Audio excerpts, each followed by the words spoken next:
जय हिंद साथियों। आशा करता हूँ कि आप सभी बहुत ही मस्त और ज़बरदस्त होंगे, अपनी अपनी तैयारी में व्यस्त और मगन होंगे। दोस्तों, आज हम बात करेंगे एसएससी जीडी के लिए समान अध्ययन, यानी कि समान अध्ययन की बात करें तो 20 को एमसीक्यू जो है बहुत ही मोस्ट इम्पोर्टेंट है, जो आपके सीबीटी बेस्ड टेस्ट पर आधारित है। आप बात कर लेते हैं यह 20 एमसीक्यू सिर्फ एसएससी जीडी ही नहीं बल्कि जिस भी एग्ज़ाम में समान अध्ययन से संबंधित क्वेश्चन पूछे जाते हैं उसके लिए मोस्ट इम्पोर्टेंट हो जाते हैं। चलिए हम बात कर लेते हैं आज की सीरीज की। तो आज का सीरीज का नाम है प्यार बूंद बूंद में है, यानी कि प्यार बूंद बूंद में है। अब यह कैसे पता चलेगा प्यार बूंद बूंद में है, तो आप जरूर यह सीरीज को पूरा देखें और कितना प्यार भरा हुआ है इस बूंद बूंद में, तो आपको पूरा देखने के बाद ही पता चलेगा। तो चलिए हम बात कर लेते हैं दोस्तों आज की क्लास की। तो महादेव की शंख से शंखनाद करते हैं आज की सीरीज का। तो चलिए हम स्टार्ट कर लेते हैं आज की क्लास की। तो बात कर लेते हैं सबसे पहले आज की मोटिवेशन लाइन की। तो ये जो है ये भी क्वेश्चंस के आपको पार्ट बन जाते हैं। Motivation line general Bipin Rawat, जो कि 2022 में इसका निधन हो गया है हेलीकॉप्टर दुर्घटना में। हम बात कर लेते हैं इसका मोटिवेशन लाइन था जनरल बिपिन रावत का, जो ये जो है लाइन जो था बहुत ही फेवरेट लाइन हुआ करता था। तो बात कर लेते हैं इसका लाइनें की। तो जीवन पुष्प चढ़ा चरणों में, मांगे मातृभूमि से यह वर, तेरा वैभव अमर रहे माँ, हम दिन चार रहे ना रहे। यानी कि एसएससी जीडी जिसे वर्दी के दीवाने हैं उसके लिए बहुत ही यह मोटिवेशन लाइन है, उन्हीं के लिए जुनून पागलपन पैदा करने के लिए। बात कर लेते हैं यह जो फर्स्ट सीडीएस था ये भी आपको एक क्वेश्चन के पार्ट बन जाता है, जरूर इसे याद रखें। तो चलिए आज के सीरीज को हम स्टार्ट करते हैं। अब बात करते हैं आज के पहले क्वेश्चन की। किस दृष्टि दोष में निकट की वस्तु साफ साफ दिखाई देते हैं पर दूर की नहीं। तो बात कर लेते हैं निकट दृष्टि दोष की। हम बात करें किस दृष्टि दोष में निकट की वस्तु, निकट दृष्टि दोष की हम बात करें तो इसमें जो है निकट की वस्तु साफ साफ दिखाई देते हैं लेकिन दूर की नहीं। तो इसका जो हम बात करते हैं आंसर बी हो जाएगा।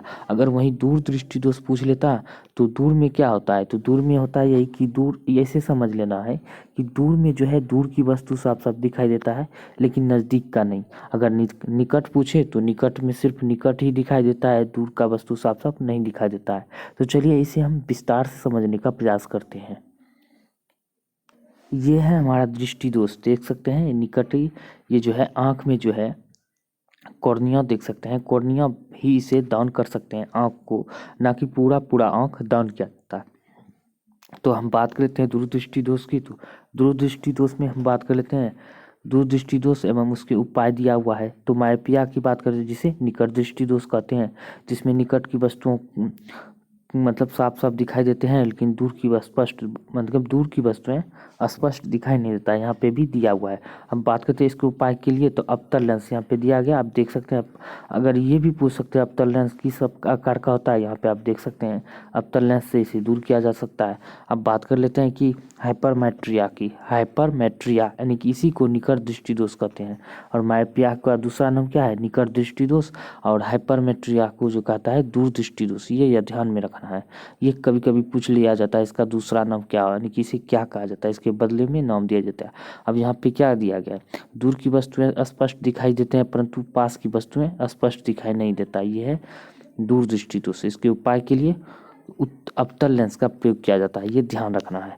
अब बात करते हैं अबिंदुकता की। तो इसमें क्या होता है, आँख के प्रकाश की असमर्थता के कारण रेटिना के बिंदु पर बनने वाले चित्र को के स्पष्ट होने पर दृष्टि बाधित हो जाती है, यानी कि चित्र जो है स्पष्ट ना होने पर दृष्टि बाधित होता है, जिसे अबिंदुकता कहते हैं। इसके उपाय के लिए कौन सा लेंस प्रयोग किया जाता है, बेलनाकार लेंस का प्रयोग किया जाता है, यहाँ पे लेंस दिया गया है।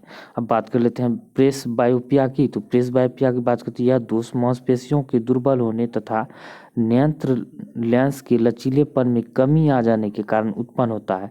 यह दोनों ही प्रकार के दोष यानी कि निकट और दूर दृष्टि दोष उत्पन्न हो जाते हैं, यानी कि दोनों ही दृष्टि दोष इसमें उत्पन्न हो जाते हैं। इसके लिए कौन सा लेंस का प्रयोग किया जाता है, देख सकते हैं उपाय, इसका उपाय है बाइफोकल लेंस, इसमें इस रोग में प्रयोग किया जाता है। बाइफोकल लेंस के उपचार, इसका उपचार किया जाता है। तो चलिए हम बात करते हैं नेक्स्ट क्वेश्चन की। तो दोस्तों आपको लगे कि यह जानकारी आपके लिए बहुत ही हेल्पफुल है तो ज़्यादा से ज़्यादा दोस्तों को जोड़ने का प्रयास करें, शेयर करें, चैनल को सब्सक्राइब जरूर करें, लाइक भी जरूर करें। अगर कोई सुझाव देना हो तो कमेंट करके जरूर सुझाव दें, हम हर एक कमेंट को पढ़कर उसका रिप्लाई देने का प्रयास करते हैं। अगर पीडीएफ लेना हो तो टेलीग्राम में जाके ज्वाइन करें। वीडियो के नीचे लिंक दिया गया है, तो वहाँ से जाकर पीडीएफ भी आप डाउनलोड कर सकते हैं। अब बात कर लेते हैं वर्तमान समय में कितनी महारत्न कंपनी है। तो वर्तमान समय में हम बात कर लेते हैं कुल 12 महारत्न कंपनियां हैं। अब नई महारत्न कंपनियां कौन बनी है, REC ये बना हुआ है, नया बना हुआ है। ये बारे में आपको पूछ सकता है कभी, यानी कि एग्जाम में पूछे जा सकते हैं कि 12वें REC यानी कि 12वें महारत्न कंपनी हाल ही में कौन बना है, तो यह कौन है, तो REC ये आपको याद रखना है। अब बढ़ते हैं महारत्न कंपनी, तो यहाँ हो जाता है कि 12, और नवरत्न की बात करते हैं कुल 13 है। अब वही बात करते हैं मिनी रत्न की, तो कुल 73 है। अब बात कर लेते हैं, चलिए कौन कौन से नवरत्न कंपनी है उसे मैप सहित और जो उसका स्थापना और हेडक्वार्टर सहित जो हम इसे समझने का प्रयास करते हैं। अब हम बात कर लेते हैं भारत की महारत्न कंपनियां यहाँ पे दिया गया, इसका मुख्यालय और स्थापना भी दिया गया। NTPC की बात करें तो 1975 में स्थापना हुआ था। ये भारतीय ताप विद्युत निगम यानी कि ताप बिजली उत्पादन करता है NTPC। तो इसका स्थापना 1975 में, और नई दिल्ली इसका मुख्यालय है। यहाँ पे देख सकते हैं। ONGC की बात करती है प्राकृतिक एवं तेल एवं प्राकृतिक गैस है, जिसकी स्थापना 1956 में, नई दिल्ली मुख्यालय, यानी कि अधिकतर जो है मुख्यालय नई दिल्ली ही है। और सेल की बात करें तो यह जो है 1973 में नई दिल्ली मुख्यालय है। इंडियन ऑयल की बात करें तो 1959 में स्थापना, नई दिल्ली मुख्यालय है। बात करें कोल इंडिया कोल की 1975 में, और स्थापना की बात करें तो 1975 में किया गया, लेकिन मुख्यालय कोलकाता है। अब बात करते हैं भेल की, तो भेल की भारत है बी इलेक्ट्रॉनिक लिमिटेड, 1964 में स्थापना, नई दिल्ली मुख्यालय। गेल की बात करें तो 1984 में, मुख्यालय नई दिल्ली में है। और भारत पेट्रोलियम कॉर्पोरेशन लिमिटेड 1977, मुख्यालय मुंबई में है। हिंदुस्तान पेट्रोलियम की हम बात करें तो 1974, मुख्यालय मुंबई। पावर ग्रिड की बात करें तो 1989 गुरुग्राम में है। इसी बात पावर फाइनेंस कॉर्पोरेशन की बात 1986 में स्थापना, और मुख्यालय नई दिल्ली है। अब REC की बात करें तो इसमें यहाँ पे दिया गया REC। अब ग्रामीण विद्युतीकरण निगम लिमिटेड है, इसका स्थापना 1969 में, मुख्यालय नई दिल्ली है। तो उम्मीद करता हूँ कि आप सभी को यह जानकारी बहुत ही पसंद आए। तो वीडियो को लाइक भी करें, शेयर भी करें, ज़्यादा से ज़्यादा दोस्तों को शेयर करने का प्रयास करें। हम इसी तरह का जो है कंटेंट लाने का प्रयास करते हैं। पिछले वीडियो में भी इस तरह का कंटेंट दिया गया है, अगर नहीं देखें तो जाके जरूर देखें। अब बात करते हैं नेक्स्ट क्वेश्चन की। अब बात कर लेते हैं निम्नलिखित में से किस ग्रह में चुंबकीय क्षेत्र का पाया जाता है। चुंबकीय क्षेत्र की हम बात करें तो किस ग्रह में पाया जाता है, तो ये बुध ग्रह में पाया जाता है। अब बुध ग्रह की बात करें तो यह सबसे छोटा ग्रह है। कौन सा, सबसे छोटा ग्रह है। और बात कर लेते हैं इसका कि तो यह सूर्य की परिक्रमा सबसे कम समय में कर लेता है, यानी कि सबसे कम समय यानी कि 88 दिन में ही कर लेता है। अब बुध और शुक्र की हम बात करें तो बुध और शुक्र एकमात्र ऐसा उपग्रह है जिसका कोई भी चंद्रमा नहीं है, यानी कि एक भी चंद्रमा, यानी कि चंद्रमा की बात करें तो उपग्रह नहीं है। उपग्रह को ही चंद्रमा कहा जाता है, कभी चंद्रमा दे देता है तो कभी उपग्रह दे देता है। अब बात कर लेते हैं इसके बारे में, सबसे छोटा उपग्रह भी है, और बात करते हैं इसमें चुंबकीय क्षेत्र पाया जाता है, ये ध्यान रखने हैं। बात सबसे बड़ा ग्रह की बृहस्पति है, और सबसे उपग्रह वाला की ग्रह की हम बात करें तो कौन सा ग्रह है, शनि ग्रह के पास जो है सबसे ज़्यादा उपग्रह है, ये ध्यान रखने। और दूसरा नंबर पर बृहस्पति हो जाता है, ये भी ध्यान रखने हैं। अब बात कर लेते हैं नेक्स्ट क्वेश्चन की। पृथ्वी का फेफड़ा किसे कहा जाता है, तो पृथ्वी का फेफड़ा की हम बात करते हैं अमेजन वर्षा वन कहा जाता है, क्योंकि यहाँ पर जो है सबसे अधिक वन पाए जाते हैं। इसीलिए हम बात करें दुनिया में सबसे अधिक वन जो है अमेजन वर्षा वन में पाया जाता है, इसीलिए इसे पृथ्वी का फेफड़ा कहा जाता है। अब बात करते हैं नेक्स्ट की।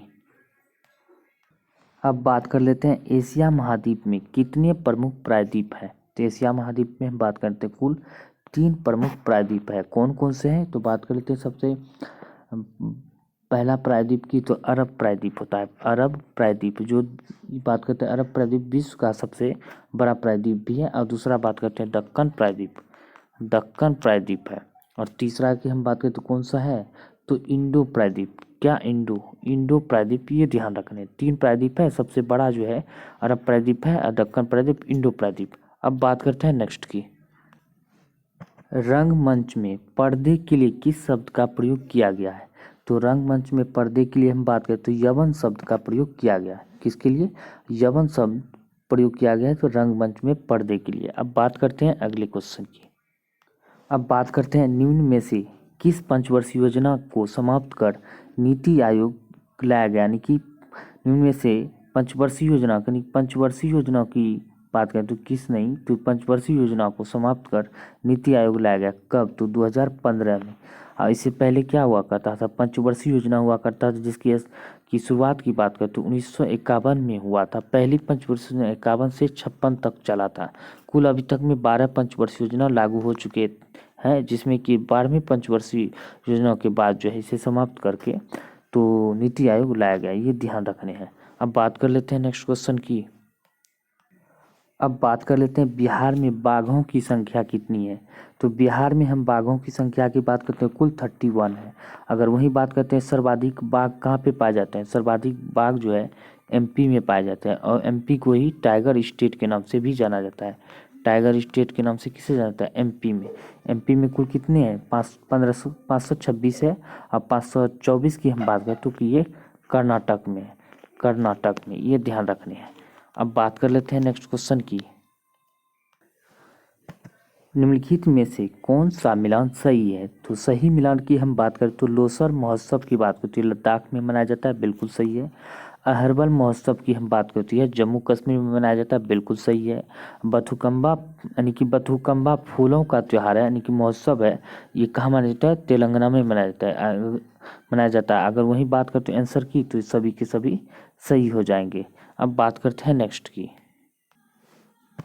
केंद्र और राज्य के बीच विवादों का समाधान करना सर्वोच्च न्यायालय के लिए किस क्षेत्र अधिकार के अंतर्गत आता है?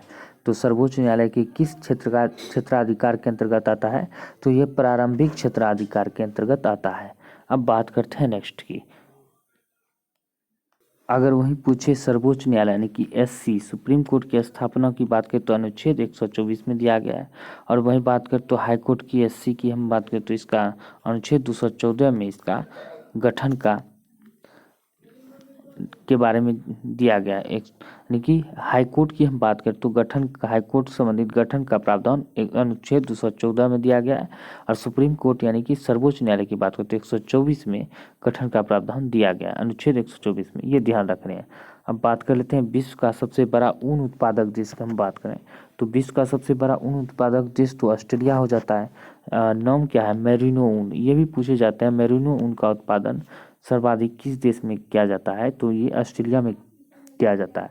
अब वही बात करते हैं चीन जो है चावल हो जाता है और गेहूं हो जाता है। इन सभी उत्पादों में बहुत ऐसे सोना हो गया और सभी कई ऐसी चीज़ें हैं जो चीन उत्पादन में अग्रणी है। अब बात कर लेते हैं कि भारत की, तो भारत जो है चावल में सेकंड स्थान पर, गेहूं में सेकंड स्थान पर, लेकिन चाय उत्पादन में दुनिया में जो है सर्वाधिक यानी फर्स्ट स्थान पर भारत है। चाय और दूध, ये भी ध्यान रखने, दूध उत्पादन में भारत अग्रणी है। अब बात कर लेते हैं नेक्स्ट क्वेश्चन की। अब बात करते हैं आधुनिक आवर्त सारणी में कितने उपधातु हैं? तो कितने उपधातु की हम बात करें तो कुल 7 उपधातु है। आधुनिक आवर्त सारणी में कुल 7 उपधातु है, ये ध्यान रखने हैं। अब बात करते हैं नेक्स्ट की। अब बात करते हैं पदार्थ की 5वीं अवस्थाएं डैश होती है। तो पदार्थ की कुल 5 अवस्थाएं होती है, जिनमें से 5वीं अवस्था की बात करें तो बोस आइंस्टाइन होते हैं। अब चौथी की बात करें तो प्लाज्मा होती है, और तीसरी की बात करें तो गैस, और दूसरी की बात करते हैं तो ठोस। तो पहला कौन सा है? तो पहला की बात करते हैं ये हो जाता है द्रव दूसरा, और ठोस हो जाता है पहला, यानी कि ठोस, द्रव, गैस, प्लाज्मा, बॉस आइंस्टाइन, ये पांचों के पांचों अवस्थाएं हो जाते हैं। ये ध्यान रखने हैं। हो सके तो आप नोट कर लीजिए या तो स्क्रीनशॉट भी ले लीजिए। अब बात कर लेते हैं अगले क्वेश्चन की।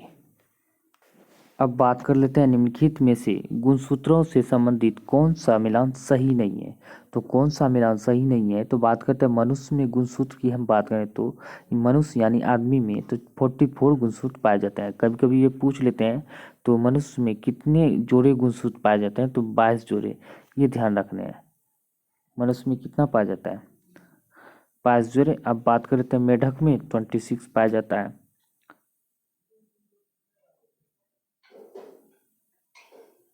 अब खरगोश में क्या कहा गया? तो खरगोश में हम बात करते हैं गुणसूत्र की संख्या, तो ये कितना पाया जाता है? इसमें 42 नहीं, यानी कि 44 हो जाएगा।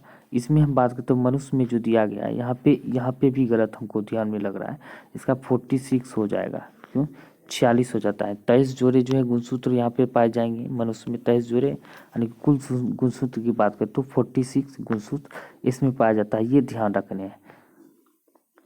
अब बात कर लेते हैं आलू में, तो आलू में 48 पाया जाता है, ये सही है। यानी कि ऑप्शन की बात करें तो ये भी गलत है, ये भी गलत है, दो ऑप्शन गलत है।